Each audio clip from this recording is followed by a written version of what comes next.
Hey, welcome back to part 2 of my short series on buying a new microphone.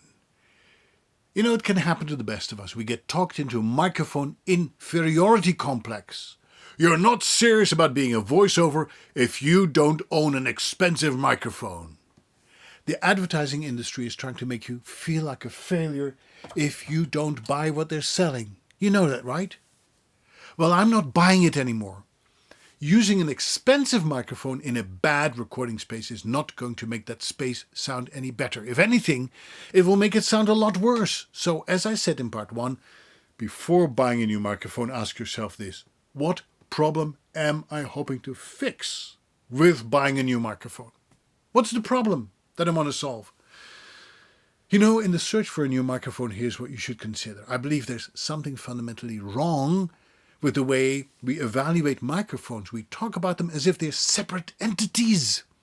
We compare the specs pretending they tell us anything about the way the mic is going to sound as part of the recording chain and acoustics in our personal studio. That just doesn't make sense because we all have different studios, different circumstances. Of course, you should be familiarizing yourself with the basic characteristics such as polar patterns, self-noise, phantom power, and whether or not the mic comes with a high pass and a low pass filter. Anything beyond that is just marketing mumbo jumbo and fluff.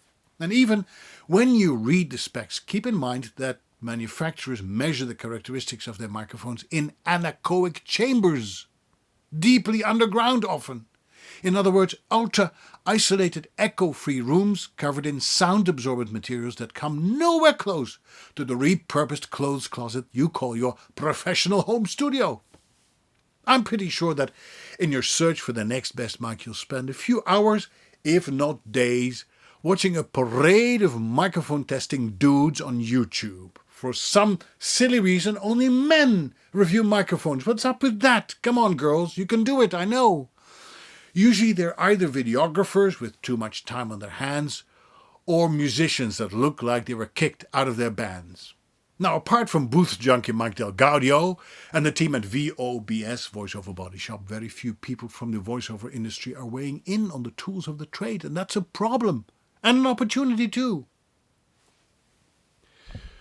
I'm sorry, but you don't need to know how a microphone sounds on electric guitar or a boom arm 15 feet up in the air. All you really need to know is this: how does my voice sound on this microphone plugged into my equipment in my studio?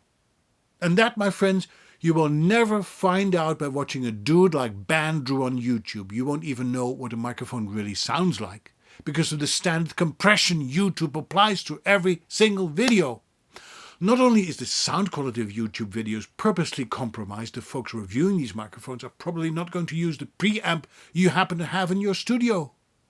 The same microphone can sound totally different plugged into a different preamplifier.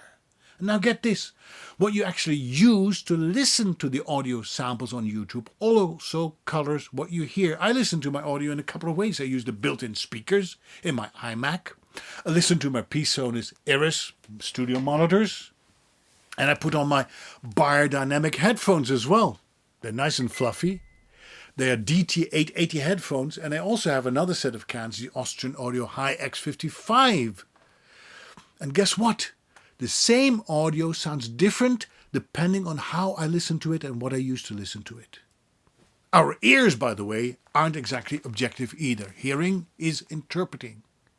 A sound engineer will hear things in your audio you aren't even aware of, because their ears are trained differently, their experience is differently from yours. And you are probably the least objective person in the world to evaluate your own audio. Now, there are more things people take into account when choosing a microphone: brand recognition, price, and peer pressure. I'll talk about the latter elements a little bit later in a third video, the last one. So let's begin today with brands. Before I started writing about the E100S, very few people in voiceovers had ever heard of a small Ohio company called Conneaut Audio Devices, or CAD. Yet, they were making one of the best voiceover microphones on the market. When I tell the average voiceover colleague that I used to have an Austrian Audio OC18 microphone and a Microtech Gefell M930TS in my booth, they looked at me with wonder and confusion. What is the guy talking about? I then tell them that Austrian Audio came from AKG and Microtech Gefell was founded by George Neumann or Georg Neumann.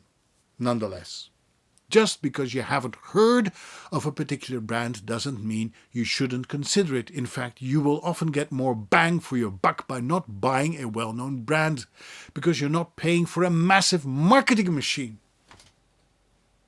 Tomorrow I'll come back one more time talking about microphones in part 3 of my microphone buying guide, just in time for Cyber Monday. Please let me know if this was helpful in any way, shape or form, and surprise me with a like today. Let's do that. See you tomorrow. Bye.